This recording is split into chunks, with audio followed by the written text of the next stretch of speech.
मैं थक सकता हूं, मैं गिर सकता हूं, मैं असफल हो सकता हूं, किंतु मैं कभी भी हार नहीं सकता। तो जय हिंद प्यारे सैनिकों, स्वागत है आप सभी का एक बार फिर से हमारी पृथ्वी डिफेंस एकेडमी की लाइव क्लासेस में।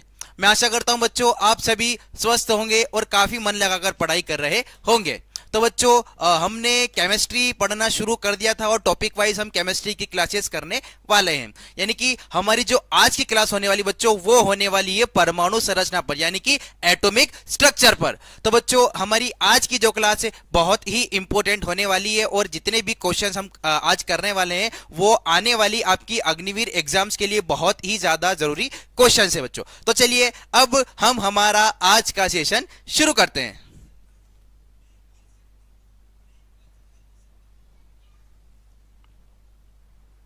फर्स्ट क्वेश्चन देखते हैं हम। परमाणु के नाभिक की खोज किसने की थी? Who discovered the nucleus of a atom? बच्चों यदि हम परमाणु की बात करते हैं तो परमाणु पदार्थ की सबसे छोटी इकाई होती है। याद रखिएगा आप, atom is the smallest particle of an matter. हमने पहले बात की थी कि पदार्थ क्या है। पदार्थ हमारे आसपास की वह सारी चीजें हैं जिन्हें हम सामान्य आंखों से देख सकते हैं, जिसका कि खुद का भार होता है और जो कि कुछ निश्चित स्थान को घेरती है, वह होता है हमारा पदार्थ। और पदार्थ की जो सबसे छोटी इकाई होती है, यानी कि पदार्थ का जो सबसे छोटा कण होता है बच्चों, वो होता है एटम यानी कि परमाणु। तो बच्चों यदि हम परमाणु की बात करें तो परमाणु मुख्य रूप से तीन चीजों से मिलकर बना होता है, electrons, protons and neutrons. And chemistry में परमाणु एक बहुत ही इंपॉर्टेंट रोल प्ले करता है बच्चों, क्योंकि केमिस्ट्री परमाणु के बिना अधूरी है। जिस तरह आप सभी बच्चे वर्दी के बिना अधूरे हैं, ठीक उसी प्रकार से केमिस्ट्री भी जो है बच्चों परमाणु के बिना अधूरी है। तो चलिए क्वेश्चन की तरफ बढ़ते हैं। पहला क्वेश्चन है, परमाणु के नाभिक की खोज किसने की थी? बच्चों यदि हम बात करें तो परमाणु के नाभिक की खोज की थी रदरफोर्ड ने। याद रखिएगा आप, परमाणु के नाभिक की खोज की थी रदरफोर्ड ने। रदरफोर्ड ने बच्चों एक गोल्ड फॉइल एक्सपेरिमेंट किया था, जिसमें कि उन्होंने अल्फा किरणों का उपयोग किया था। याद रखिएगा आप, रदरफोर्ड ने एक एक्सपेरिमेंट किया था जिसे हम अल्फा प्रकीर्णन भी कहते हैं। इस एक्सपेरिमेंट में बच्चों उन्होंने सोने की पतली परत पर अल्फा किरणों का बौछार करवाया था, यानी कि सोने की पतली परत पर अल्फा किरणें डाली थी। इसमें उन्होंने पाया कि परमाणु का अधिकतर जो भाग होता है बच्चों वो खोखला होता है और परमाणु के केंद्रक में प्रोटॉन्स और न्यूट्रॉन्स उपस्थित होते हैं और उस पे जो चार्ज होता है बच्चों वो होता है धनावेश यानी कि पॉजिटिव चार्ज। तो हमारे नाभिक के जो खोज करता थे बच्चों वो होते हैं हमारे रदरफोर्ड। तो ऑप्शन ए रदरफोर्ड इस क्वेश्चन का बिल्कुल ही सही आंसर होने वाला है। बच्चों यह बहुत ही इंपॉर्टेंट क्वेश्चन है। यह क्वेश्चन भी आपको कहीं ना कहीं एग्जाम में जरूर देखने को मिल सकता है कि परमाणु के नाभिक की खोज किसने की थी। तो ऑप्शन ए रदरफोर्ड इस क्वेश्चन का बिल्कुल ही सही आंसर होने वाला है। अगला क्वेश्चन देखते हैं हम। इलेक्ट्रॉन की खोज का श्रेय किसे जाता है? Who is credited with the discovery of the electron? बच्चों जैसे कि हमने बात की थी, परमाणु मुख्य रूप से तीन चीजों से मिलकर बना होता है, protons, neutrons and electrons. Protons पे बच्चों पॉजिटिव चार्ज होता है यानी कि धनावेश होता है, इलेक्ट्रॉन्स पर नेगेटिव चार्ज यानी कि ऋणावेश होता है और न्यूट्रॉन जो होता है हमारा वो उदासीन यानी कि इस पर कोई भी आवेश नहीं होता है। बच्चों यदि हम इलेक्ट्रॉन की बात करें तो सन 1897 में एक हमारे वैज्ञानिक थे सर जे जे थॉमसन। याद रखिएगा आप, जे जे थॉमसन एक वैज्ञानिक थे। इन्होंने क्या किया, इन्होंने कैथोड रे एक्सपेरिमेंट द्वारा क्या किया था, इलेक्ट्रॉन की खोज की थी। उन्होंने क्या बताया था कि इलेक्ट्रॉन पे जो आवेश होता है बच्चों वो होता है ऋणावेश। तो ऑप्शन ए जे जे थॉमसन इस क्वेश्चन का बिल्कुल ही सही आंसर होने वाला है। कमेंट सेक्शन में देख रहा हूं हमारे बहुत सारे बच्चों ने ऑप्शन ए कमेंट किया है, उन सभी का आंसर बिल्कुल ही सही है। टिशान पूछ रहे हैं कि सर फ्यूचर फौजी किसको कहते हैं? फ्यूचर फौजी बच्चों आप सभी को कहते हैं। फ्यूचर फौजी मतलब हमारे बच्चे जो लगन से, मेहनत से बहुत जल्दी ही वर्दी पहनने वाले हैं, यानी कि भविष्य में वो फौजी बनने वाले हैं। तो फ्यूचर फौजी मतलब आप सभी बच्चे। तो चलिए बच्चों बढ़ते हैं हम हमारे नेक्स्ट क्वेश्चन की तरफ। न्यूट्रॉन की खोज किसने की थी? Who discovered the neutron? बच्चों यदि हम बात करें न्यूट्रॉन की तो सन 1932 में जेम्स चैडविक नामक एक वैज्ञानिक थे। याद रखिएगा, सन 1932 में जेम्स चैडविक नामक एक वैज्ञानिक थे, उन्होंने न्यूट्रॉन की खोज की थी। याद रखिएगा आप, सन 1932 में जेम्स चैडविक नामक वैज्ञानिक ने न्यूट्रॉन की खोज की थी। और न्यूट्रॉन पे बच्चों यदि चार्ज या आवेश की बात करें तो न्यूट्रॉन जो होता है उदासीन होता है, यानी कि इस पर कोई भी चार्ज या आवेश नहीं होता है। तो कमेंट सेक्शन में हमारे बहुत सारे बच्चों ने option A James Chadwick comment किया है, उन सभी का आंसर बिल्कुल ही सही होने वाला है। उमाकांत ने ऑप्शन ए कमेंट किया बिल्कुल, टिशान ने भी ऑप्शन ए कमेंट किया है। तो जिन भी बच्चों ने कमेंट सेक्शन में option A James Chadwick comment किया है उन सभी का आंसर बिल्कुल ही सही होने वाला है। अगले क्वेश्चन की तरफ बढ़ते हैं हम। परमाणु के नाभिक में कौन कौन से कण होते हैं? Which particles are present in the nucleus of an atom? बच्चों जैसे हमने बात की थी कि रदरफोर्ड ने परमाणु के नाभिक की खोज की थी, उन्होंने अल्फा प्रकीर्णन मॉडल की सहायता से बताया था कि परमाणु का अधिकतर भाग जो होता है खोखला होता है। परमाणु के एकदम बीच में यानी कि सेंटर में, केंद्रक में एक नाभिक उपस्थित होता है बच्चों, जिसके की अंदर प्रोटॉन्स और न्यूट्रॉन्स रहते हैं। याद रखिएगा आप, परमाणु के नाभिक के अंदर प्रोटॉन और न्यूट्रॉन उपस्थित होते हैं। और इस नाभिक पे जो चार्ज या आवेश होता है बच्चों वो होता है धनावेश। याद रखिएगा आप, परमाणु के जो नाभिक के अंदर बच्चों प्रोटॉन्स और न्यूट्रॉन्स उपस्थित होते हैं, और इस नाभिक पे जो आवेश होता है वो होता है ऋणावेश यानी कि पॉजिटिव चार्ज। और इलेक्ट्रॉन्स जो होते हैं बच्चों इसी नाभिक के चारों ओर कक्षाओं के अंदर चक्कर लगाते हैं। तो इस क्वेश्चन का सही आंसर होने वाला ऑप्शन है प्रोटॉन्स और न्यूट्रॉन्स। परमाणु के नाभिक में बच्चों प्रोटॉन्स और न्यूट्रॉन्स उपस्थित रहते हैं। कमेंट सेक्शन में देख रहा हूं राम ने बिल्कुल सही आंसर दिया है, विनय ने भी बिल्कुल सही आंसर दिया है। जय हिंद बच्चों। जिन भी बच्चों ने ऑप्शन है प्रोटॉन्स और न्यूट्रॉन्स कमेंट किया है उन सभी का आंसर बिल्कुल ही सही होने वाला है। नेक्स्ट क्वेश्चन देखते हैं हम। इलेक्ट्रॉन पर कौन सा आवेश होता है, यानी कि इलेक्ट्रॉन पर कौन सा चार्ज होता है? अब मैं आशा करूंगा जितने भी बच्चे हमारे साथ हमारे लाइव सेशन में जुड़े हुए हैं वे सभी इस क्वेश्चन का बिल्कुल ही सही आंसर मुझे कमेंट सेक्शन में बताएंगे कि इलेक्ट्रॉन पर कौन सा चार्ज या फिर कौन सा आवेश होता है। तो आप सभी फटाफट से मुझे इस क्वेश्चन का आंसर कमेंट सेक्शन में बताइए कि इलेक्ट्रॉन पर कौन सा चार्ज यानी कि कौन सा आवेश होता है। यदि हम इसके आंसर की बात करें बच्चों तो धनावेश नहीं है, क्योंकि धनावेश जो होता है प्रोटॉन्स पर होता है, उदासीन जो होता है बच्चों वो न्यूट्रॉन्स पर होता है, ठीक है। और ऑप्शन डी भी। तो इस क्वेश्चन का सही आंसर होने वाला बच्चों ऑप्शन है यानी कि ऋणावेश यानी कि नेगेटिव चार्ज। इलेक्ट्रॉन पर बच्चों ऋणावेश यानी कि नेगेटिव चार्ज पाया जाता है। तो कमेंट सेक्शन में हमारे जिन भी बच्चों ने ऑप्शन ए ऋणावेश यानी कि नेगेटिव कमेंट किया है उन सभी का आंसर बिल्कुल ही सही होने वाला है। अगले क्वेश्चन की तरफ बढ़ते हैं हम। प्रोटॉन पर कौन सा आवेश होता है?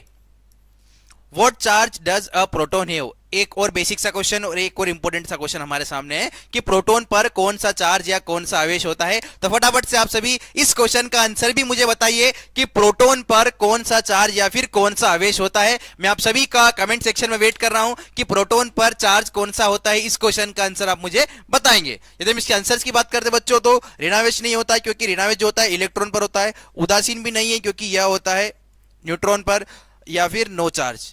प्रोटॉन पर बच्चों होता है धनावेश यानी कि पॉजिटिव चार्ज।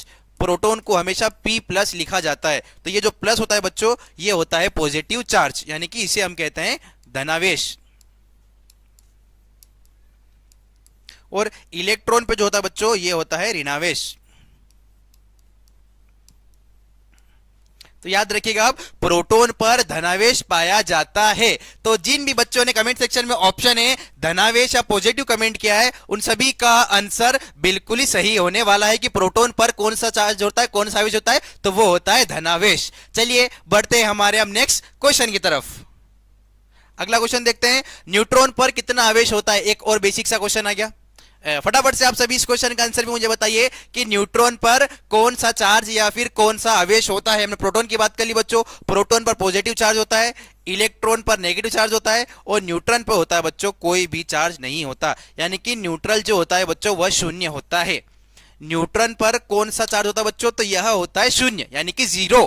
प्रोटॉन होता है तो पॉजिटिव चार्ज होता है, इलेक्ट्रॉन होता है बच्चों तो नेगेटिव चार्ज होता है, और यदि न्यूट्रॉन की बात करें तो इस पे जो होता है जीरो चार्ज यानी कि शून्य। तो ऑप्शन है जीरो या शून्य इस क्वेश्चन का बिल्कुल ही सही आंसर होने वाला है। तो कमेंट सेक्शन में सभी बच्चों ने, मैं आशा करूंगा, ऑप्शन है शून्य कमेंट किया होगा और आप सभी का आंसर बिल्कुल ही सही होने वाला है। तो चलिए बच्चों बढ़ते हैं हमारे नेक्स्ट क्वेश्चन की तरफ। परमाणु संख्या किसके बराबर होती है? Atomic number is equal to what? परमाणु संख्या किसके बराबर होती है। बच्चों यदि हम परमाणु संख्या की बात करें तो हमारी आवर्त सारणी में यानी कि हमारी पीरियोडिक टेबल में बच्चों हर एक तत्व को अलग अलग परमाणु संख्या दी गई है, यानी कि हर एक तत्व का अपना एक नंबर है। फॉर एग्जांपल हाइड्रोजन का नंबर 1 होता है, ठीक है, कार्बन का होता है 6, नाइट्रोजन का होता है 7, ऑक्सीजन का होता है 8, ठीक है, सोडियम का होता है 11। ऐसे अलग अलग तत्व का अपने अपना एक संख्या होती है और बढ़ते हुए क्रम में बच्चों जिस मतलब हमारी आवर्त सारणी में हर एक तत्वों को बढ़ते हुए क्रम में रखा गया, यानी कि जिसकी परमाणु संख्या कम है पहले उस तत्व को जगह दी गई है। बच्चों यदि हम परमाणु संख्या की बात करते हैं तो परमाणु संख्या जो होती है वो प्रोटॉन की संख्या के बराबर होती है। याद रखिएगा आप, परमाणु संख्या यानी कि एटॉमिक नंबर जो होती है बच्चों वो होती है नंबर ऑफ प्रोटॉन्स,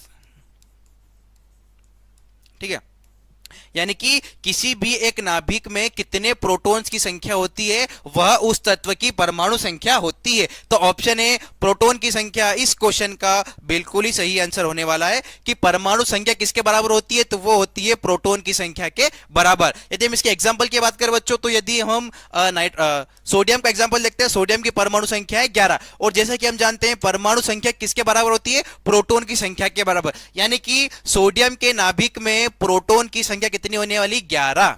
तो इस तरह से हम प्रोटॉन की संख्या से किसी भी तत्व की परमाणु संख्या ज्ञात कर सकते हैं या तो फिर किसी भी तत्व की परमाणु संख्या से उस तत्व के प्रोटॉन की संख्या भी ज्ञात कर सकते हैं। तो ऑप्शन है प्रोटॉन की संख्या इस क्वेश्चन का बिल्कुल ही सही आंसर होने वाला है। मैं कमेंट सेक्शन में देख रहा हूं हमारे बहुत सारे बच्चों ने, राम ने ऑप्शन ए कमेंट किया, बिल्कुल, मीनाक्षी ने ऑप्शन ए कमेंट किया, उमाकांत ने भी ऑप्शन ए कमेंट किया, टिशान ने भी ऑप्शन ए कमेंट किया है। तो जिन भी हमारे बच्चों ने ऑप्शन ए प्रोटॉन की संख्या कमेंट किया है उन सभी का आंसर बिल्कुल ही सही होने वाला है।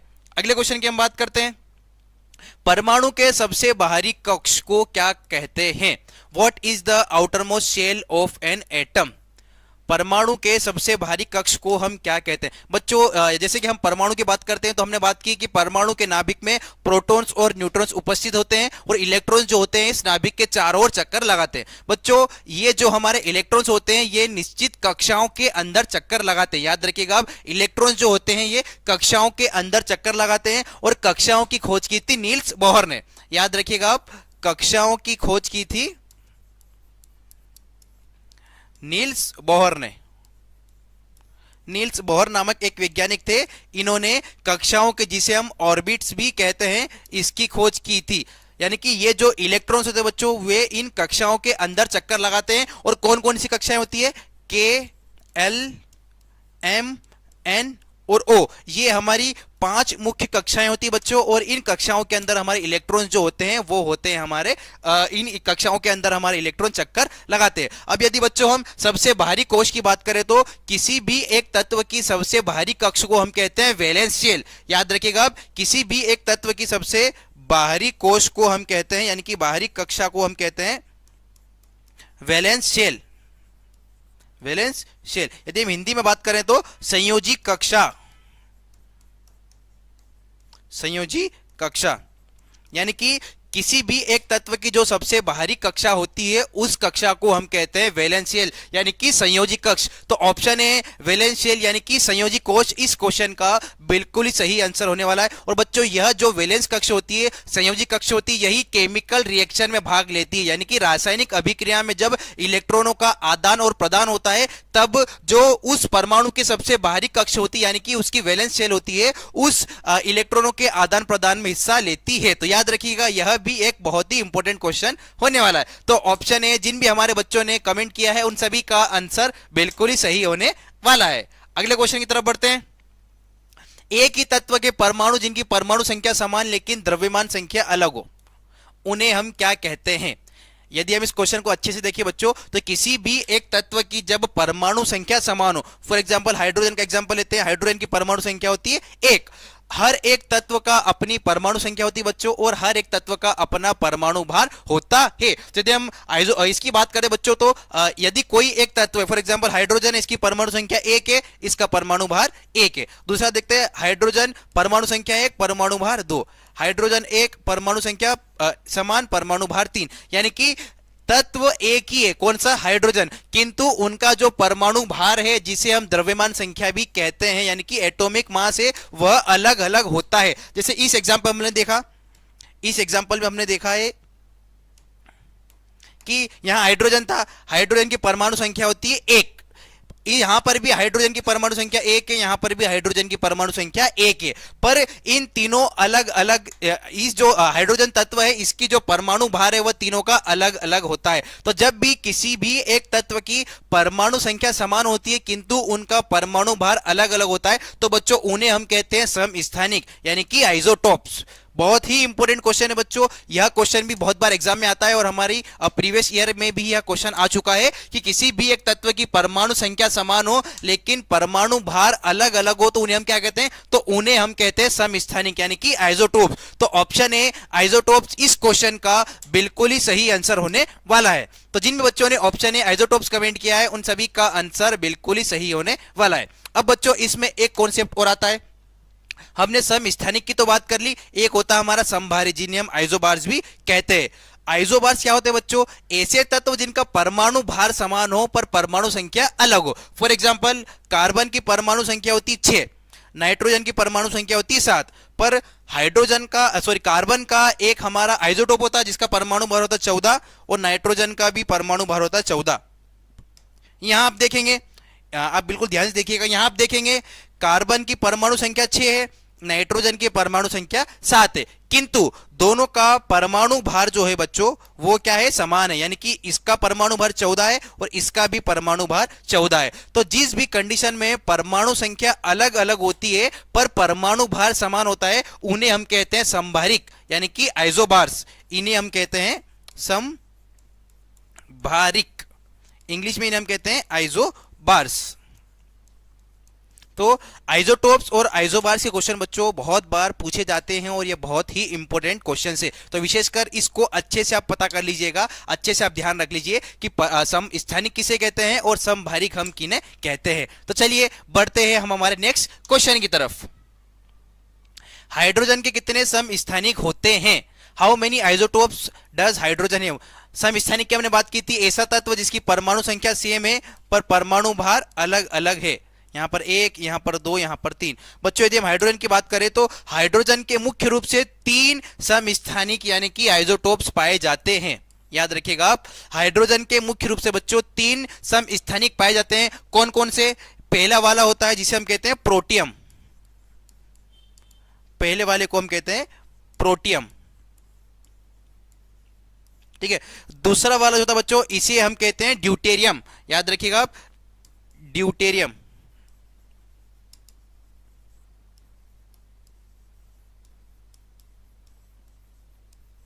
ठीक है।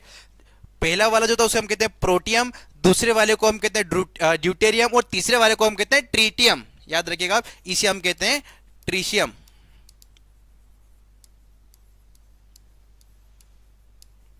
ठीक है, तो हाइड्रोजन के बच्चों मुख्य रूप से 3 समस्थानिक होते हैं, यानी कि हाइड्रोजन के 3 समस्थानिक यानी कि 3 आइसोटोप्स पाए जाते हैं। तो हमारे जिन भी बच्चों ने कमेंट सेक्शन में ऑप्शन ए 3 कमेंट किया है उन सभी का आंसर बिल्कुल ही सही होने वाला है कि हाइड्रोजन के कुल मिलाकर 3 आइसोटोप्स यानी कि समस्थानिक पाए जाते हैं। तो चलिए बढ़ते हैं हमारे नेक्स्ट क्वेश्चन की तरफ।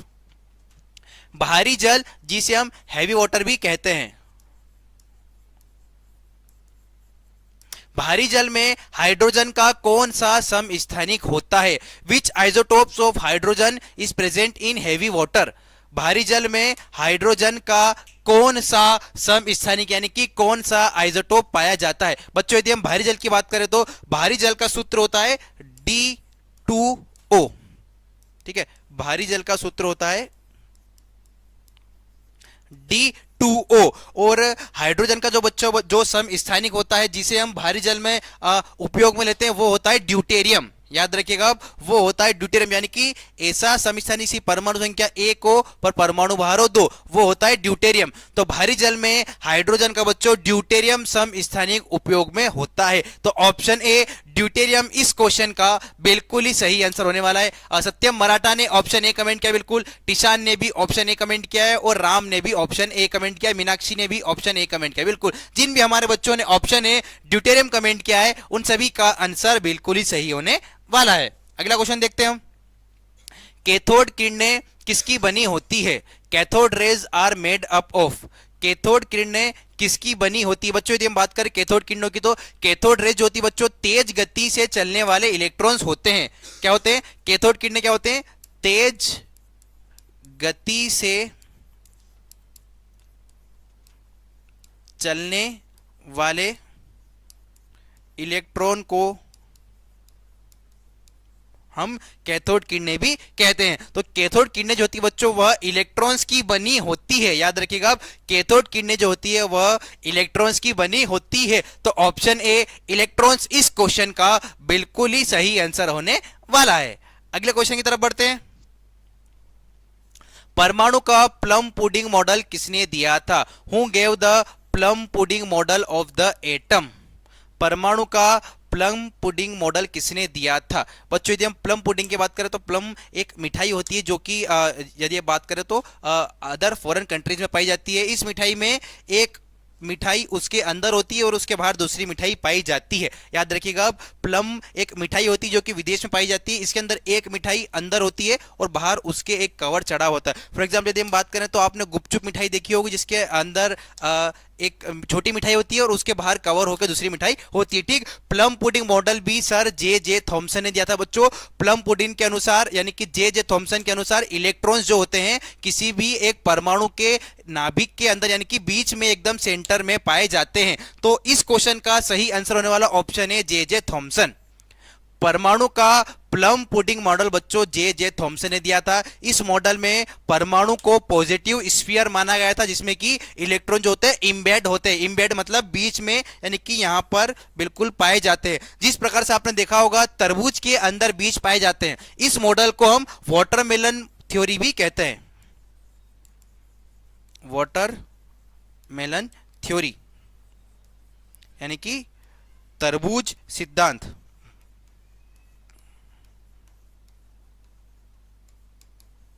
आपने देखा होगा जिस तरह से तरबूज के अंदर बीच में काले कलर के बीज धसे होते हैं, ठीक उसी प्रकार से परमाणु जो होता है एक तरबूज के आकार का होता है और इलेक्ट्रॉन जो होते हैं उसके बीच में धसे होते हैं। तो इस क्वेश्चन का सही आंसर होने वाला ऑप्शन है जे थॉमसन। अगला क्वेश्चन देखते हैं हम। सबसे हल्का मूल कण कौन सा है? Which is the lightest fundamental particle. सबसे हल्का मूल कण कौन सा होता है बच्चों? यदि हम सबसे हल्के कण की बात करें तो इलेक्ट्रॉन्स जो होता है बच्चों सबसे हल्का कण होता है। याद रखिएगा, इलेक्ट्रॉन जो होता है बच्चों सबसे हल्का कण होता है। इसका जो मास होता है, इसका जो भार होता है बच्चों, वो प्रोटॉन्स और न्यूट्रॉन से बहुत ही कम होता है। याद रखिएगा, इसका जो भार होता है वो प्रोटॉन्स और न्यूट्रॉन से बहुत ही कम होता है। ठीक है,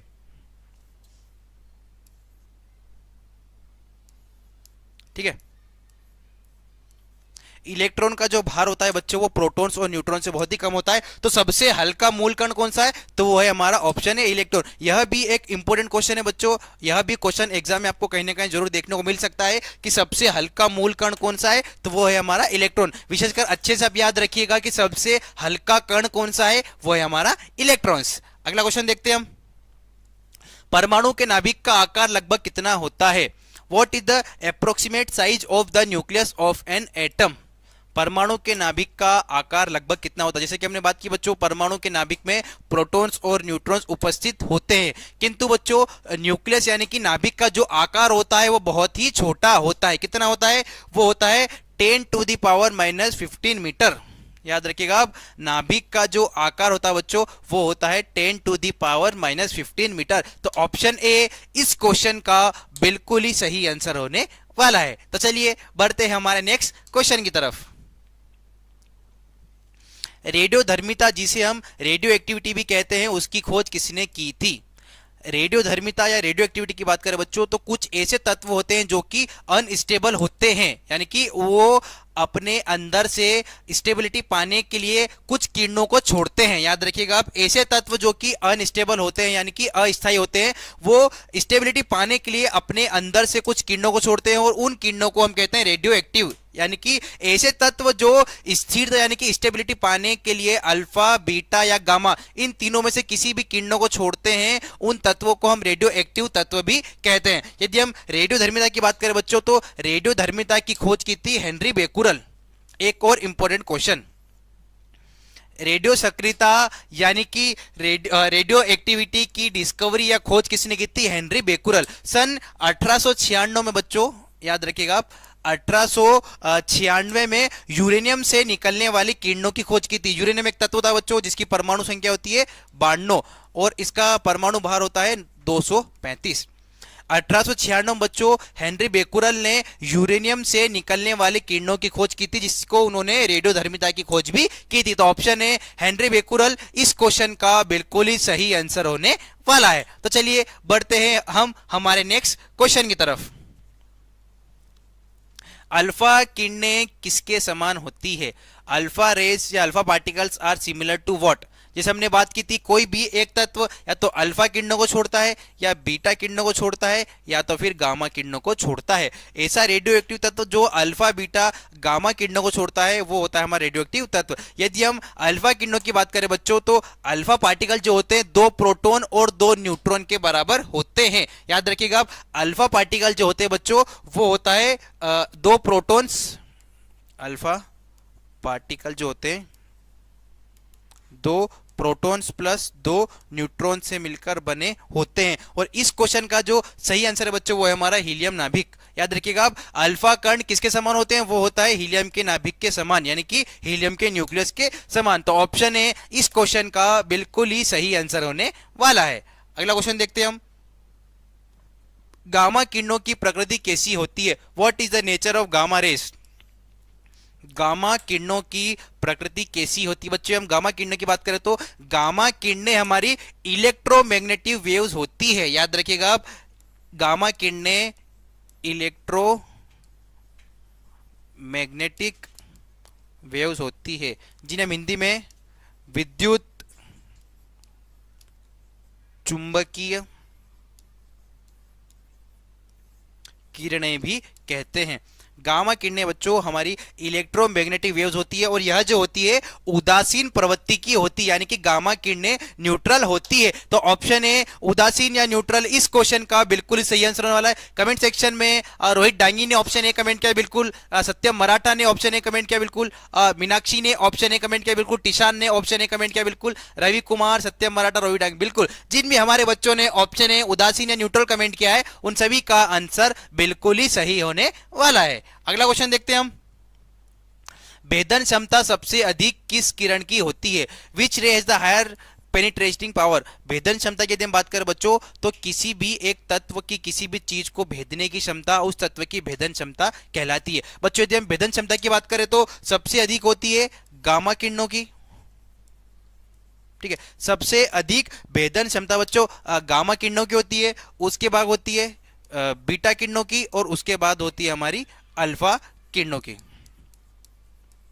ठीक है। सबसे ज्यादा या सबसे अधिक भेदन क्षमता होती है बच्चों गामा किरणों की। तो ऑप्शन ए गामा इस क्वेश्चन का बिल्कुल ही सही आंसर होने वाला है कि सबसे अधिक भेदन क्षमता गामा किरणों की होती है। तो कमेंट सेक्शन में जिन्होंने भी ऑप्शन ए कमेंट किया है उन सभी का आंसर बिल्कुल ही सही होने वाला है। अगला क्वेश्चन देखते हैं हम, पॉजिट्रॉन की खोज किसने की थी? Who discovered the positron? यह भी बहुत इंपॉर्टेंट क्वेश्चन है बच्चों, यह क्वेश्चन भी आपको कहीं ना कहीं एग्जाम में देखने को जरूर मिल सकता है।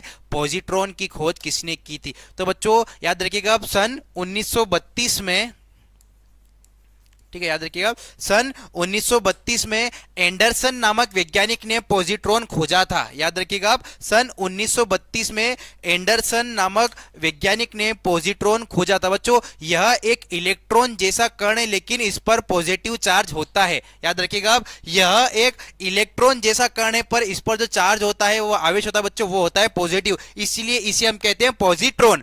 और सन 1932 में एंडरसन ने इसकी खोज की थी। तो ऑप्शन ए एंडरसन इस क्वेश्चन का बिल्कुल ही सही आंसर होने वाला है। मीनाक्षी का आंसर बिल्कुल सही है, सत्यम मराठा का आंसर बिल्कुल सही है, टिशान का आंसर बिल्कुल सही है, रोहित डांगी का आंसर भी बेटा बिल्कुल ही सही होने वाला है। और जिन भी हमारे बच्चों ने ऑप्शन ए एंडरसन कमेंट किया है उन सभी का आंसर बिल्कुल ही सही होने वाला है। पॉजिट्रॉन जो होता है बच्चों, पॉजिट्रॉन जो होता है वो इलेक्ट्रॉन जैसा होता है, किंतु इस पर चार्ज जो होता है, आवेश होता है, वो होता है ऋणावेश यानी कि पॉजिटिव चार्ज। अगला क्वेश्चन देखते हैं हम। किस तत्व का परमाणु भार मुख्य रूप से किसके कारण होता है? किसी तत्व का परमाणु भार मुख्य रूप से किसके कारण होता है? The atomic weight of an element is mainly due to. किसी तत्व का परमाणु भार मुख्य रूप से किसके कारण होता है बच्चों? तो वो होता है मुख्य रूप से प्रोटॉन्स और न्यूट्रॉन्स के बराबर, यानी कि atomic mass is equal to protons plus neutron. परमाणु भार किसके बराबर होता है? Proton plus neutron. ठीक है, किसी भी तत्व का इलेक्ट्रॉन का जो बच्चों मास होता है वो सबसे कम होता है, इसलिए एटॉमिक मास मुख्य रूप से बच्चों प्रोटॉन्स और न्यूट्रॉन से बना होता है। तो ऑप्शन है प्रोटॉन्स और न्यूट्रॉन्स इस क्वेश्चन का बिल्कुल ही सही आंसर होने वाला है। हमारे जो भी बच्चे कमेंट सेक्शन में ऑप्शन ए कमेंट कर रहे हैं उन सभी का आंसर बिल्कुल ही सही होने वाला है। अगला क्वेश्चन देखते हैं बच्चों।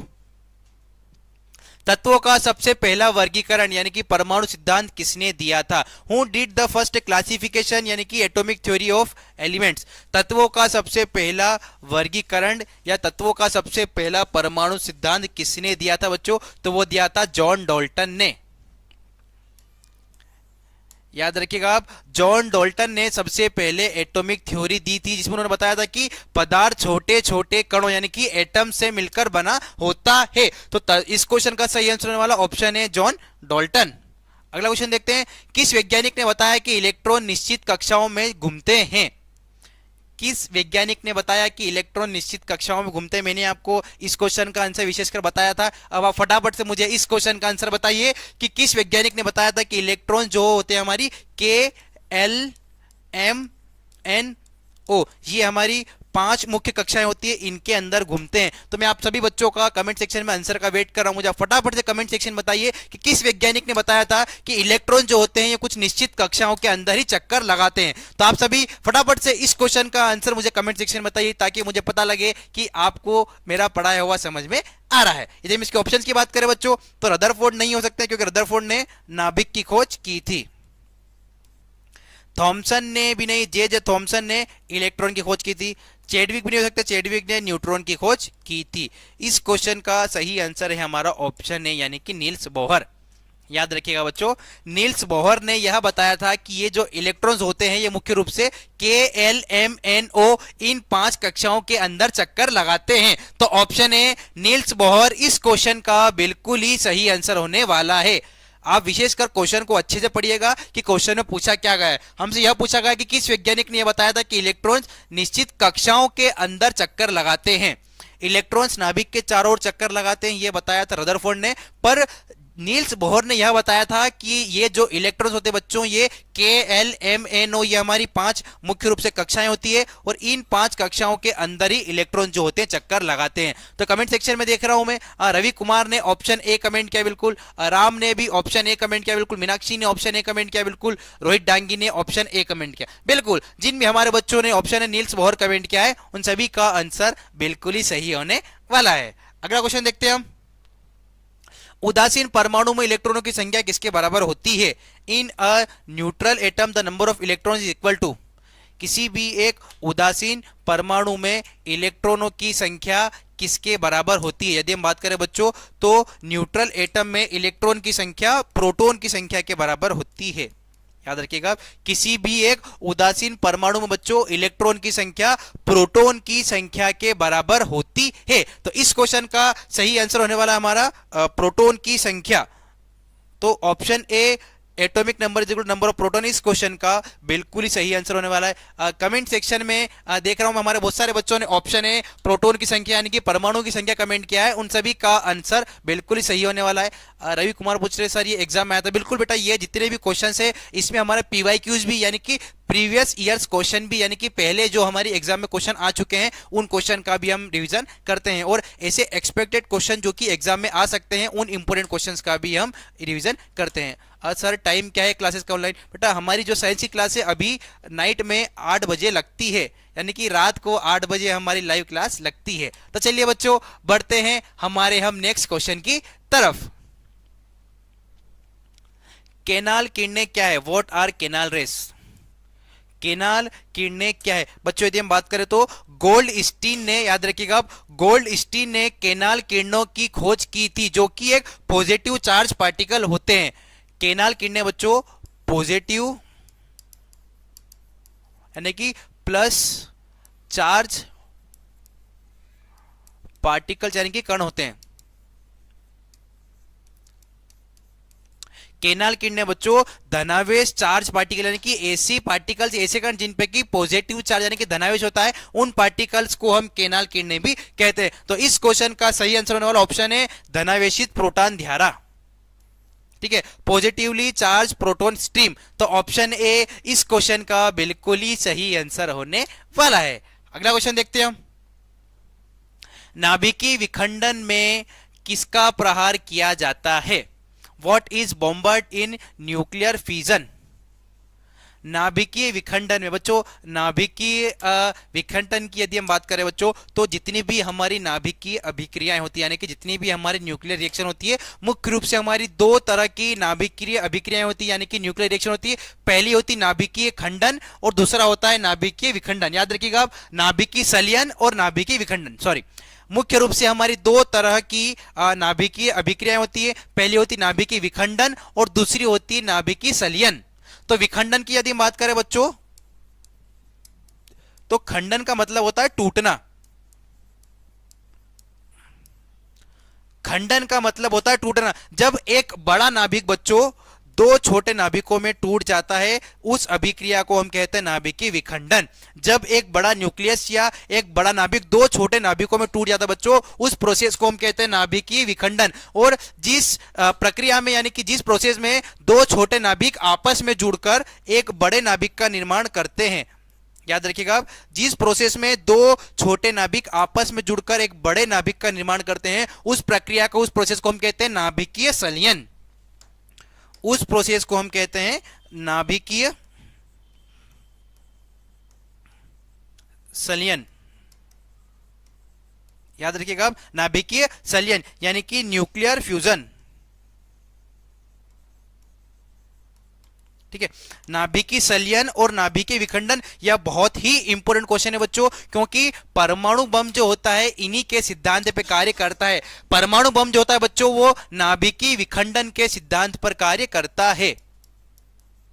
परमाणु बम नाभिकीय विखंडन के सिद्धांत पे कार्य करता है, और हमारा जो हाइड्रोजन बम होता है वो नाभिकीय संलयन यानी कि न्यूक्लियर फ्यूजन के सिद्धांत पे कार्य करता है। यानी कि जब एक बड़ा नाभिक दो छोटे नाभिकों में टूट जाता है, उस प्रोसेस को हम कहते हैं नाभिकीय विखंडन। और यदि हम इस प्रोसेस की बात करें बच्चों, तो नाभिकीय विखंडन में न्यूट्रॉन से यूरेनियम न्यूक्लियस पर बॉम्बार्ड किया जाता है। याद रखिएगा, इस अभिक्रिया में न्यूट्रॉन से न्यूक्लियस पर बॉम्बार्ड किया जाता है। तो इस क्वेश्चन का सही आंसर होने वाला ऑप्शन है न्यूट्रॉन। नाभिकीय विखंडन में न्यूट्रॉन का जो होता है बच्चों, यूरेनियम न्यूक्लियस पर उसका प्रभाव यानी कि बॉम्बार्डेड किया जाता है। तो ऑप्शन है न्यूट्रॉन इस क्वेश्चन का बिल्कुल ही सही आंसर होने वाला है। अगला क्वेश्चन देखते हैं हम। सूर्य में ऊर्जा का मुख्य स्रोत क्या है? What is the main source of energy in the sun? सूर्य में ऊर्जा का मुख्य सोर्स क्या है? यदि हम बच्चों सूर्य की बात करें, तो सन के अंदर यानी कि सूर्य के अंदर बच्चों हाइड्रोजन न्यूक्लियस मिलकर हीलियम बनाते हैं। याद रखिएगा, सूर्य के अंदर हाइड्रोजन न्यूक्लियस मिलकर बच्चों हीलियम बनाते हैं, यानी कि दो अलग अलग हाइड्रोजन के न्यूक्लियस आपस में जुड़ते हैं। ये एक हाइड्रोजन का हो गया, ये एक हाइड्रोजन का न्यूक्लियस हो गया, ये आपस में मिलकर एक हीलियम का बड़ा न्यूक्लियस बनाते हैं, और इससे ही ऊर्जा या एनर्जी निकलती है। अब यहां देख रहे हैं हम दो अलग अलग न्यूक्लियस यानी कि दो अलग अलग नाभिक आपस में जुड़ रहे हैं, और हमें पता है जब दो अलग अलग नाभिक आपस में जुड़ते हैं बच्चों, तो कौन सी अभिक्रिया होती है? तो वो होती है नाभिकीय संलयन यानी कि न्यूक्लियर फ्यूजन। तो ऑप्शन है नाभिकीय संलयन यानी कि न्यूक्लियर फ्यूजन इस क्वेश्चन का बिल्कुल ही सही आंसर होने वाला है। मैं कमेंट सेक्शन में देख रहा हूं, सत्यम मराठा ने ऑप्शन ए कमेंट किया बिल्कुल, मीनाक्षी ने ऑप्शन ए कमेंट किया बिल्कुल, रोहित डांगी ने, टिशान ने बिल्कुल, प्रदीप, जय हिंद। जिन भी हमारे बच्चों ने कमेंट सेक्शन में ऑप्शन है नाभिकीय संलयन कमेंट किया है, उन सभी का आंसर बिल्कुल ही सही होने वाला है। बच्चों यह एक बहुत ही इंपॉर्टेंट क्वेश्चन है, और इस बार जहां तक हो सकता है इस पे से एक क्वेश्चन जरूर बन सकता है कि नाभिकीय संलयन और नाभिकीय विखंडन हो सकता है यह क्वेश्चन आ जाए कि परमाणु बम किसके सिद्धांत पे कार्य करता है, यानी कि एटॉमिक बम किसके प्रिंसिपल पर काम करता है बच्चों, तो वो करता है हमारे नाभिकीय विखंडन के सिद्धांत पे। क्यों? क्योंकि एक बड़ा नाभिक दो छोटे नाभिकों में टूटता है, वो होता है हमारा परमाणु बम का मुख्य सिद्धांत। तो न्यूक्लियर फिजन जो है हमारा एटॉम बम का प्रिंसिपल है। तो याद रखिएगा यह क्वेश्चन एग्जाम में पूछ सकते हैं। तो चलिए बच्चों बढ़ते हैं हमारे हम नेक्स्ट क्वेश्चन की तरफ। परमाणु बम किस सिद्धांत पर आधारित है? क्वेश्चन आ ही गया हमारे सामने कि परमाणु बम किस सिद्धांत पर आधारित है। तो मैं आशा करूंगा हमारे सभी प्यारे बच्चे जितने भी हमारे लाइव सेशन में जुड़े हुए हैं फटाफट से मुझे बताइए कि परमाणु बम किस सिद्धांत पर आधारित है। मैं आप सभी का कमेंट सेक्शन में आंसर का वेट कर रहा हूं। आप फटाफट से मुझे कमेंट सेक्शन में बताइए कि परमाणु बम किस सिद्धांत पर आधारित है। मैं आप सभी के कमेंट का वेट कर रहा हूं, फटाफट से आप सभी कमेंट कीजिए, तब तक हम इसके ऑप्शंस की बात करते हैं। तो नियंत्रित नाभिकीय संलयन के सिद्धांत पे तो नहीं कार्य करता है, विद्युत चुंबकीय प्रभाव पे भी नहीं करता है, ना ही यह प्रकाश विद्युत प्रभाव पर कार्य करता है। यह करता है अनियंत्रित नाभिकीय विखंडन, यानी कि अनकंट्रोल्ड न्यूक्लियर फिजन। परमाणु बम अनियंत्रित नाभिकीय विखंडन के सिद्धांत पर कार्य करता है। तो जिन भी हमारे प्यारे बच्चों ने कमेंट सेक्शन में ऑप्शन ए कमेंट किया है उन सभी का आंसर बिल्कुल ही सही होने वाला है कि परमाणु बम जो होता है अनियंत्रित नाभिकीय विखंडन के सिद्धांत पे कार्य करता है। तो हमारे जिन बच्चों ने ऑप्शन ए कमेंट किया है, मैं कमेंट सेक्शन में देख रहा हूं, मीनाक्षी ने ऑप्शन ए कमेंट किया बिल्कुल, रोहित डांगी ने ऑप्शन ए कमेंट किया बिल्कुल, टीशान ने, मयंक ने, प्रदीप ने, बिल्कुल रोहित ने, जिन भी हमारे बच्चों ने ऑप्शन ए कमेंट किया है उन सभी का आंसर बिल्कुल ही सही होने वाला है। तो चलिए बच्चों बढ़ते हैं हम हमारे नेक्स्ट क्वेश्चन की तरफ। हाइड्रोजन बम किस सिद्धांत पर कार्य करता है? On what principle does the hydrogen bomb work? इस क्वेश्चन का आंसर भी फटाफट से कमेंट कर दीजिए आप कि हाइड्रोजन बम किस सिद्धांत पर कार्य करता है। बच्चों यदि हम हाइड्रोजन बम की बात करें तो हाइड्रोजन बम परमाणु बम से 1000 गुना ज्यादा शक्तिशाली होता है। ठीक है, हाइड्रोजन बम बच्चों परमाणु बम से लगभग 1000 गुना ज्यादा शक्तिशाली होता है। अब हमारे सामने क्वेश्चन है कि हाइड्रोजन बम किस सिद्धांत पर कार्य करता है।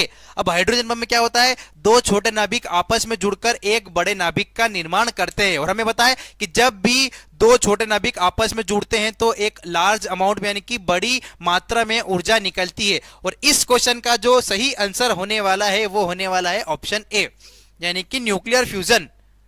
मैं आशा करता हूं हमारे बहुत सारे बच्चों ने कमेंट सेक्शन में ऑप्शन ए कमेंट किया है, उन सभी का आंसर बिल्कुल ही सही होने वाला है। यह बहुत ही एक सीली सी मिस्टेक है बच्चों, ना यहां पर हाइड्रोजन बम पूछा गया है, परमाणु बम नहीं पूछा गया है। ठीक है, परमाणु बम बच्चों यदि हमसे पूछा जाएगा तो परमाणु बम नाभिकीय विखंडन के सिद्धांत पर कार्य करता है, पर हाइड्रोजन बम होता है बच्चों मुख्य रूप से नाभिकीय संलयन के सिद्धांत पर कार्य करता है। क्यों? क्योंकि हाइड्रोजन बम में दो छोटे नाभिक आपस में जुड़कर एक बड़े नाभिक का निर्माण करते हैं और बहुत ज्यादा मात्रा में ऊर्जा या एनर्जी निकलती है। और यदि हम परमाणु बम की बात करें बच्चों तो उसमें एक बड़ा नाभिक दो छोटे नाभिक में टूटकर अलग हो जाता है, इसीलिए हाइड्रोजन बम जो है परमाणु बम से ज्यादा शक्तिशाली होता है। तो इस क्वेश्चन का सही आंसर होने वाला बच्चों हमारा ऑप्शन है, जिसे हम नाभिकीय संलयन यानी कि न्यूक्लियर फ्यूजन भी कहते हैं। अब मैं देखता हूं हमारे जिन भी प्यारे बच्चों ने कमेंट सेक्शन में option A, Satyam Maratha option A बिल्कुल, टीशान, प्रदीप, रोहित डांगी, मीनाक्षी, बिल्कुल जिन भी हमारे बच्चों ने ऑप्शन ए कमेंट किया है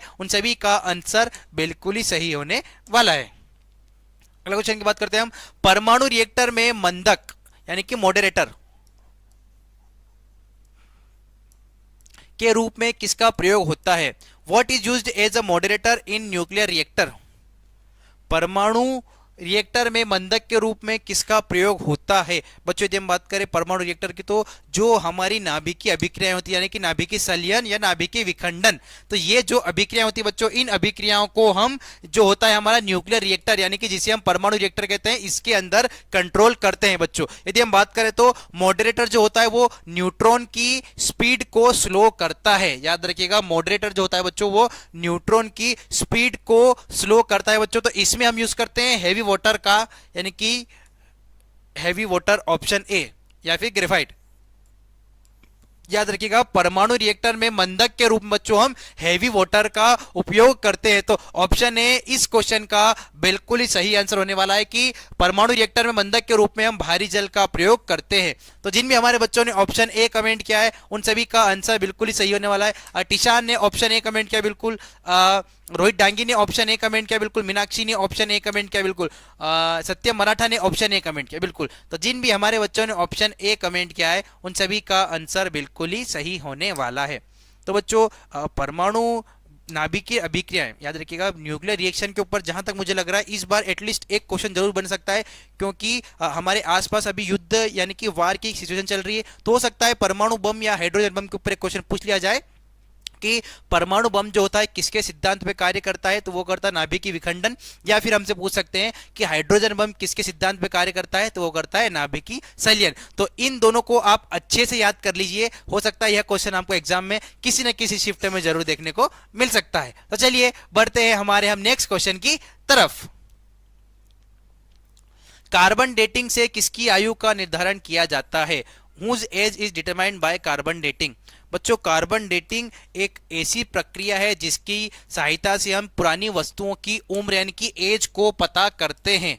याद रखिएगा आप, कार्बन डेटिंग एक ऐसी प्रोसेस या ऐसी प्रक्रिया है बच्चों जिसमें कि हम किसी भी पुरानी वस्तुओं की उम्र या एज पता कर सकते हैं, और इसमें हम यूज करते हैं कार्बन 14 का।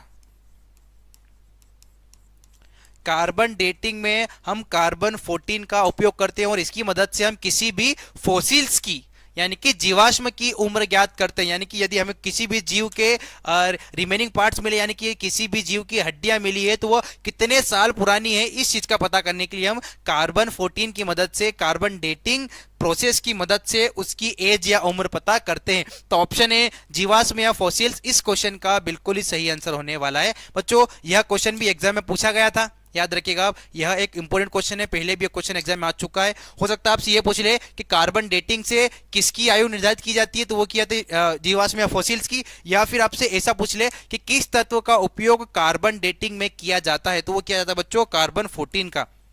याद रखिएगा आप, कार्बन डेटिंग की प्रोसेस में हम कार्बन 14 तत्व की का उपयोग करते हैं। तो विशेषकर आप अच्छे से इसको भी याद कर लीजिए। अगला क्वेश्चन देखते हैं हम। किसी तत्व के रासायनिक गुण किस पर निर्भर करते हैं? किसी भी एक तत्व के रासायनिक गुण किस पर निर्भर करते हैं? Chemical properties of an element depend on.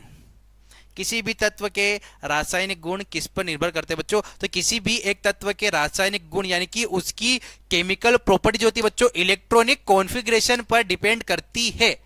Electronic configuration,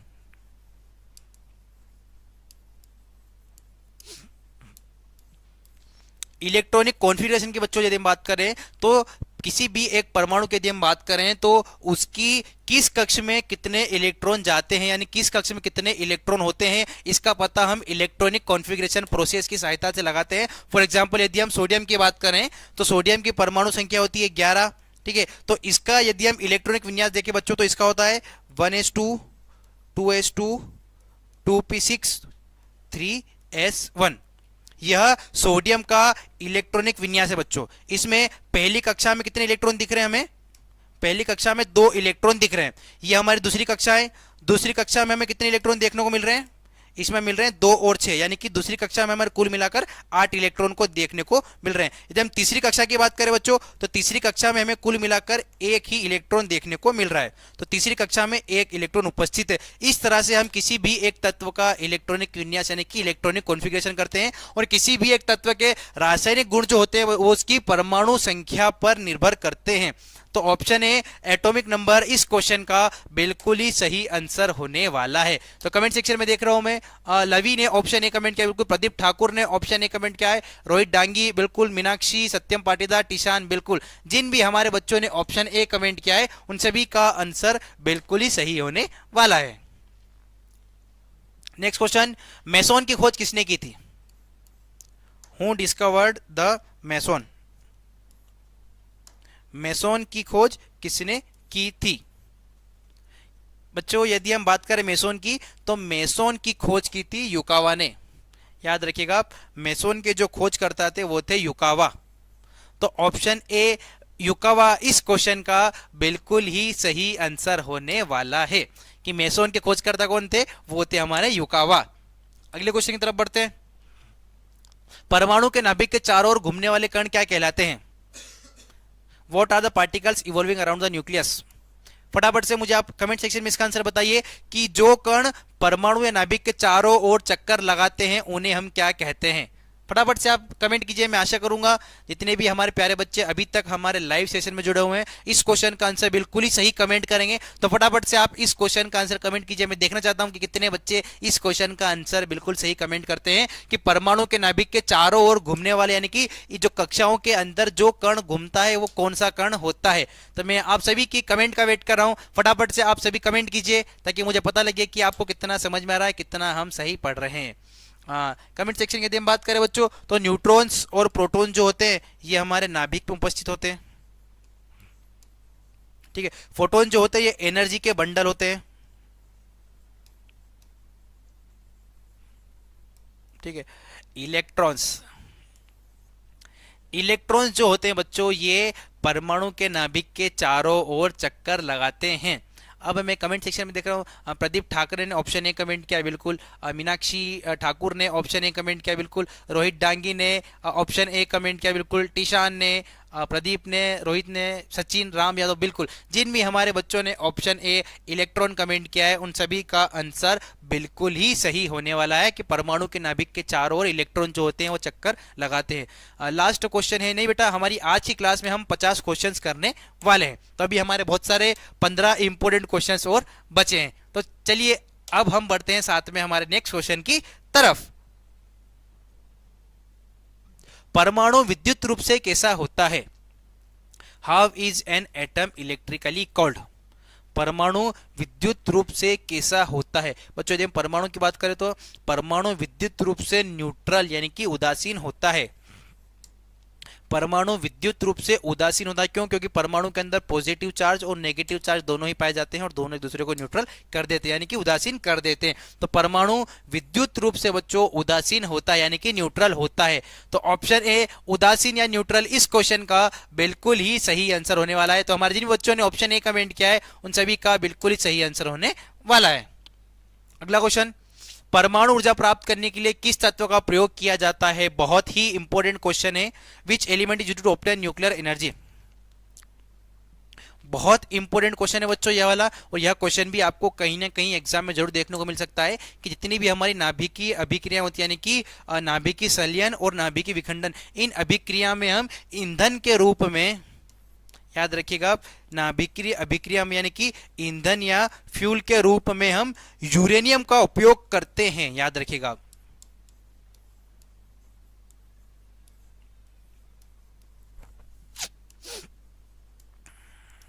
ठीक है, जितनी भी हमारी नाभिकीय अभिक्रियाएं होती है बच्चों, जितनी भी हमारे न्यूक्लियर रिएक्शंस होती हैं, परमाणु संलयन और विखंडन, इन दोनों अभिक्रियाओं में बच्चों हम यूरेनियम तत्व का उपयोग करते हैं फ्यूल के रूप में यानी कि ईंधन के रूप में हम यूरेनियम तत्व का उपयोग करते हैं। यदि हम परमाणु ऊर्जा की बात करें बच्चों तो परमाणु ऊर्जा के लिए भी हम यूरेनियम का उपयोग करते हैं। तो ऑप्शन ए यूरेनियम इस क्वेश्चन का बिल्कुल ही सही आंसर होने वाला है। इसका सिंबल होता है यू और इसकी परमाणु संख्या होती है 92। परमाणु संख्या होती है 92 और इसका सिंबल होता है यू। तो याद रखिएगा यह भी एक बहुत इंपॉर्टेंट क्वेश्चन है बच्चों, विशेषकर इस क्वेश्चन को आप अच्छे से कर लीजिएगा कि परमाणु ऊर्जा प्राप्त करने के लिए हम किस तत्व का प्रयोग करते हैं, तो वो करते हैं हम यूरेनियम का। तो चलिए बढ़ते हैं हमारे नेक्स्ट क्वेश्चन की तरफ। पॉली का अपवार्ड सिद्धांत किससे संबंधित है? Pauli exclusion principle is related to, यह है बच्चों इलेक्ट्रॉनिक डिस्ट्रीब्यूशन से, इलेक्ट्रॉनों के वितरण से।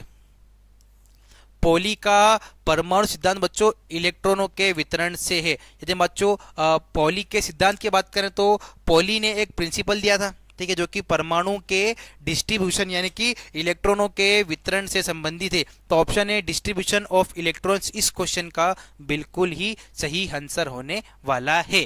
तो जिन बच्चों ने ऑप्शन ए कमेंट किया है उन सभी का आंसर बिल्कुल ही सही होने वाला है। अगले क्वेश्चन की तरफ बढ़ते हैं हम। रेडियम की खोज किसने की थी? Who discovered radium?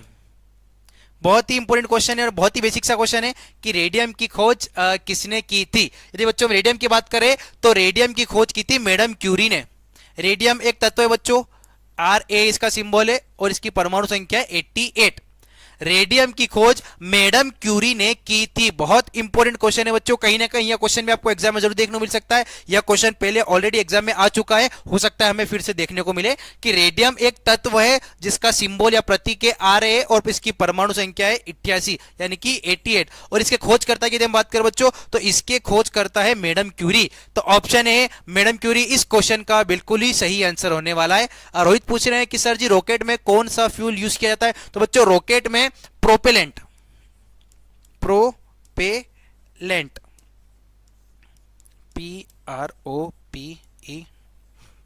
प्रोपेलेंट।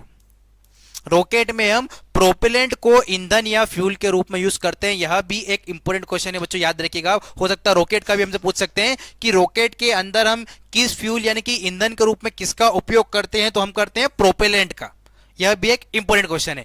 और इस क्वेश्चन की यदि हम बात करें तो रेडियम की खोज करता थी मैडम क्यूरी। तो ऑप्शन है मैडम क्यूरी इस क्वेश्चन का बिल्कुल ही सही आंसर होने वाला। आप देखते हैं जो रेडियम जो होते हैं अंधेरे में चमकते हैं। जितने भी हमारे इंडिकेटर्स होते हैं, इंडिकेटर मतलब सूचना देने वाले, जितने भी हमारे ऐसी जगह होती है जहां पर टर्न होता है, मोड़ होता है, वहां पर आपने देखा होगा इस तरह से कुछ इंडिकेटर या निशान बने हुए होते हैं। एक ब्लैक कलर के बोर्ड पर या एक येलो बोर्ड पर ब्लैक कलर से बने होते हैं, वो जो होते हैं रेडियम्स के बने होते हैं। और रेडियम पर जब लाइट गिरती है बच्चों तो वह चमकता है, जिससे कि अंधेरे में भी उसको देखने में हमें आसानी होती है। तो इस क्वेश्चन का जो सही आंसर होने वाला बच्चों वो है हमारा ऑप्शन है यानी कि मैडम क्यूरी।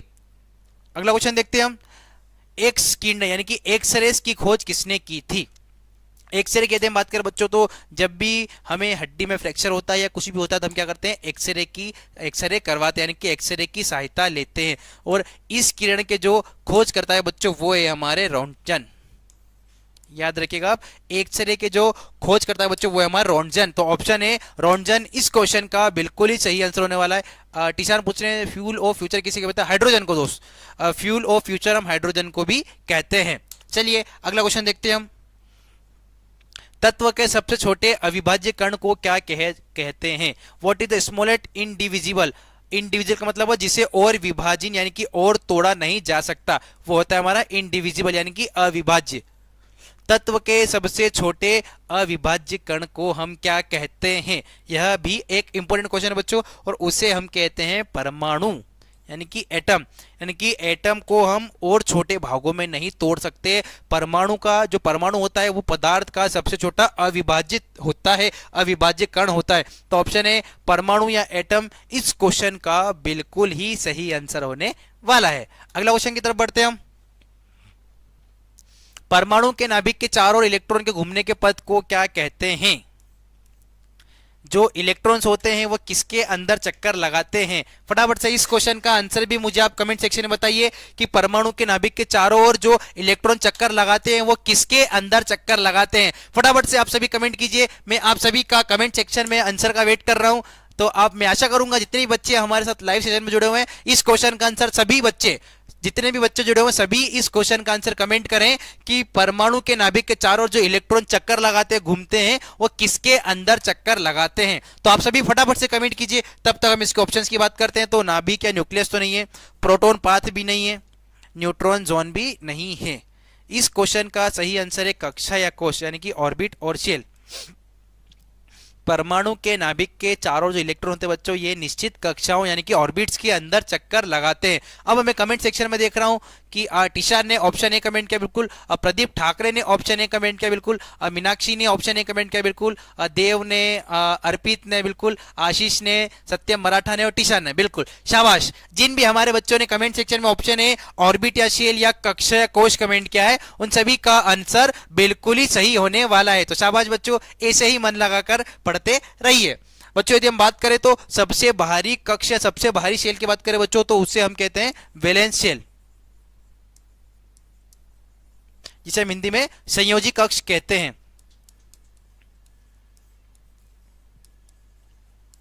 याद रखिएगा आप, जो हमारी कक्षाएं होती KLMNO ये हमारी 5 मुख्य रूप से कक्षाएं होती, कोश होता है, और जो सबसे बाहरी कक्षा होती है किसी भी एक परमाणु की उस कक्षा को हम कहते हैं बच्चों वैलेंस शेल यानी कि संयोजी कक्ष। अगला क्वेश्चन देखते हैं। एक ही तत्व के वे परमाणु जिनकी द्रव्यमान संख्या समान लेकिन परमाणु क्रमांक भिन्न हो क्या कहलाते हैं? ऐसे तत्व जिनकी द्रव्यमान संख्या समान है, कार्बन नाइट्रोजन 14 14, ये इसकी परमाणु संख्या 6, इसकी परमाणु संख्या 7 है। ऐसे तत्व जिनकी परमाणु संख्या अलग है पर परमाणु भार समान है उन्हें हम क्या कहते हैं? फटाफट से इस क्वेश्चन का आंसर भी मैं आशा करूंगा जितने भी हमारे प्यारे बच्चे जुड़े हुए हैं इस क्वेश्चन का आंसर मुझे कमेंट सेक्शन में बताएंगे कि ऐसे तत्व जिनकी परमाणु संख्या तो अलग अलग है। यहां देख रहे हैं हम कार्बन की परमाणु संख्या 6 और नाइट्रोजन की परमाणु संख्या 7 है, पर इन दोनों के परमाणु भार जो है 14 14 यानी कि 14 14 सेम है। तो इन तत्वों को हम क्या कहते हैं? फटाफट से कमेंट कीजिए, मैं आप सभी का कमेंट सेक्शन में वेट कर रहा हूं। मैं देख रहा हूं इस क्वेश्चन का आंसर है आइसोटोप से नहीं हो सकता, क्योंकि आइसोटोप्स में क्या होता है, परमाणु संख्या सेम होती है पर परमाणु भार अलग अलग होता है। आइसोटोन्स भी नहीं है, समभारिक यानी कि आइसोबार्स। तो जिन भी हमारे बच्चों ने, प्रदीप ठाकरे ने ऑप्शन ए कमेंट किया, शाबाश। टिशान ने भी ऑप्शन ए कमेंट किया, वेरी गुड। मीनाक्षी बिल्कुल वेरी गुड। प्रदीप ठाकरे, देव बिल्कुल। जिन भी हमारे बच्चों ने ऑप्शन ए समभारिक यानी कि आइसोबार्स कमेंट किया है उन सभी का आंसर बिल्कुल ही सही होने वाला। सत्यम मराठा बेटा आपका आंसर भी बिल्कुल ही सही है। अगले क्वेश्चन की तरफ बढ़ते हैं हम। परमाणु की त्रिज्या यानी कि एटॉमिक रेडियस, त्रिज्या की यदि हम बात करें तो रेडियस किस इकाई में मापा जाता है? In which unit is the radius of an atom measured? परमाणु त्रिज्या की यदि हम बात करें बच्चों तो नाभिक से सबसे बाहरी कक्ष की दूरी, यदि मान लो किसी भी एक तत्व है, उस तत्व में मान लो 3 हमारी कक्षाएं पाई जा रही है, पहली है K, दूसरी है L और तीसरी है M। ठीक है, यदि हम परमाणु त्रिज्या की बात करें बच्चों तो नाभिक से सबसे बाहरी कक्ष की दूरी यानी कि यहां से लेके यहां तक की जो दूरी होगी बच्चों उसे हम कहते हैं परमाणु त्रिज्या।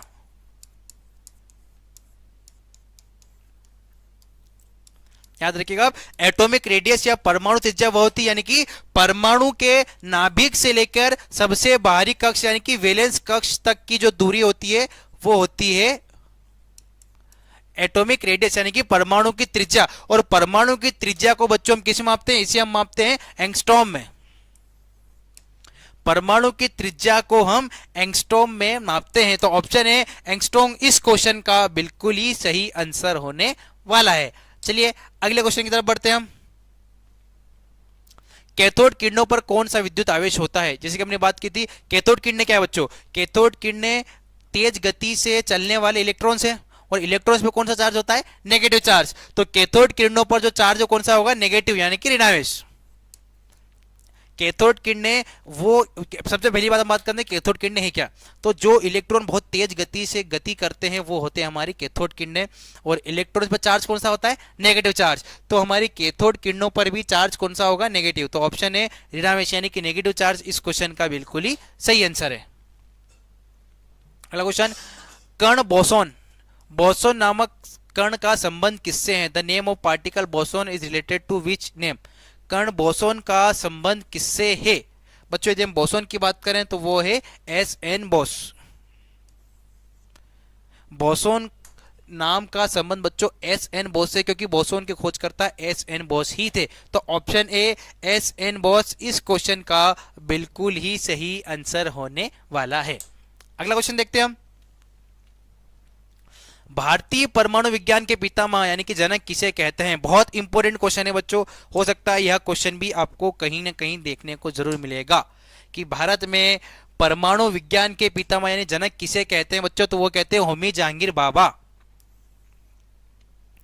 भारतीय परमाणु विज्ञान के पितामह हम कहते हैं होमी जहांगीर बाबा को। बहुत ही इंपॉर्टेंट क्वेश्चन है बच्चों, यह क्वेश्चन भी एग्जाम में जरूर पूछा जा सकता है। भारत में एक रिसर्च सेंटर जिसे हम BARC कहते हैं, बार्क, यह एक रिसर्च सेंटर यानी कि अनुसंधान केंद्र, जैसे हमारा इसरो है, इंडियन स्पेस रिसर्च ऑर्गेनाइजेशन, जो कि अंतरिक्ष पर रिसर्च करता है, ऐसे ही एक होता है हमारा BARC, बार्क यानी बाबा एटॉमिक रिसर्च सेंटर। ठीक है, बाबा मतलब Homi Jehangir Bhabha atomic research centre, यानी कि जितनी भी हमारी परमाणु के ऊपर खोज है, रिसर्च है बच्चों, वो BARC एक भारतीय रिसर्च अनुसंधान है जहां पे कि परमाणु से संबंधित खोज की जाती है। तो इस क्वेश्चन का सही आंसर है होमी जहांगीर बाबा। अगला क्वेश्चन देखते हैं हम, कैथोड किरणें ट्यूब किसका भाग है? कैथोड किरणें ट्यूब किसका भाग है? तो बच्चों कैथोड रे ट्यूब किसका भाग है? वो होता है टेलीविजन का। याद रखिएगा आप, कैथोड किरणें ट्यूब जो है टेलीविजन सेट का भाग है। तो ऑप्शन है टेलीविजन सेट इस क्वेश्चन का बिल्कुल ही सही आंसर होने वाला है। अगले क्वेश्चन की तरफ बढ़ते हैं हम, निम्नलिखित में से किसका उपयोग विस्फोटक यानी कि एक्सप्लोजिव,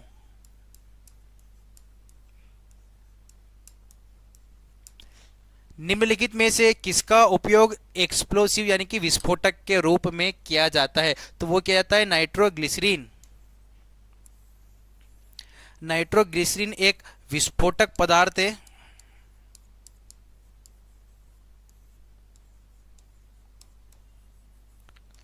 और इसका उपयोग हम विस्फोटक यानी कि एक्सप्लोजिव के रूप में भी करते हैं। तो ऑप्शन है नाइट्रोग्लिसरीन इस क्वेश्चन का बिल्कुल ही सही आंसर होने वाला है। तो चलिए बच्चों बढ़ते हैं हमारी आज की क्लास के लास्ट क्वेश्चन की तरफ। किसी परमाणु के नाभिक में मौजूद प्रोटॉन्स और न्यूट्रॉन्स, ठीक है, नाभिक में प्रोटॉन्स और न्यूट्रॉन्स मौजूद है, बिल्कुल सही है, को सामूहिक रूप से क्या कहते हैं? किसी भी परमाणु के नाभिक में उपस्थित प्रोटॉन्स और न्यूट्रॉन्स को एक साथ यानी कि सामूहिक रूप से क्या कहते हैं? तो आप सभी फटाफट से इस क्वेश्चन का आंसर मुझे कमेंट सेक्शन में बताइए। मैं आप सभी का कमेंट सेक्शन में आंसर का वेट कर रहा हूं कि किसी भी एक तत्व जिससे कि नाभिक में कौन कौन उपस्थित है, प्रोटॉन्स और न्यूट्रॉन्स, इसको हम सामूहिक रूप से यानी कि ग्रुपली क्या कहेंगे? तो फटाफट से मैं आप सभी का कमेंट सेक्शन में वेट कर रहा हूं, तब तक हम इसके आंसर देखते हैं। जो हमारा नाभिक होता है बच्चों उसे हम इंग्लिश में न्यूक्लियस कहते हैं और न्यूक्लियस में उपस्थित प्रोटॉन्स और न्यूट्रॉन्स को मिलाकर हम न्यूक्लियॉन्स कहते हैं। याद रखिएगा, प्रोटॉन्स और न्यूक्लियंस को मिलाकर सामूहिक रूप से हम क्या कहते हैं? न्यूक्लियॉन्स। तो ऑप्शन है न्यूक्लियॉन्स इस क्वेश्चन का बिल्कुल ही सही आंसर होने वाला है। आशीष का आंसर बिल्कुल सही है, प्रदीप ठाकरे का आंसर बिल्कुल सही है, सत्यम मराठा का आंसर भी बिल्कुल ही सही है। तो जिन भी हमारे बच्चों ने ऑप्शन ए न्यूक्लियॉन्स इस क्वेश्चन का आंसर कमेंट किया है उन सभी का आंसर बिल्कुल ही सही होने वाला है। तो बच्चों इसी के साथ हमारा आज का सेशन भी समाप्त होता है। मैं आशा करूंगा आज का सेशन आपने बहुत अच्छे से पढ़ा होगा, बहुत मजे से आपने इस पूरे सेशन को अच्छे से समझा होगा और जितने भी क्वेश्चंस हमने आज किए हैं इन क्वेश्चंस को आप कॉपी में एक साथ नोट डाउन कर रहे होंगे और इन क्वेश्चन को भी आप नोट डाउन करके अच्छे से बार बार इन क्वेश्चन का भी रिविजन करेंगे, क्योंकि चाहे कुछ भी हो जाए वर्दी पाना है इसी बार। तो चलिए बच्चों मिलते हैं हम हमारे नेक्स्ट सेशन में, तब तक के लिए जय हिंद जय भारत।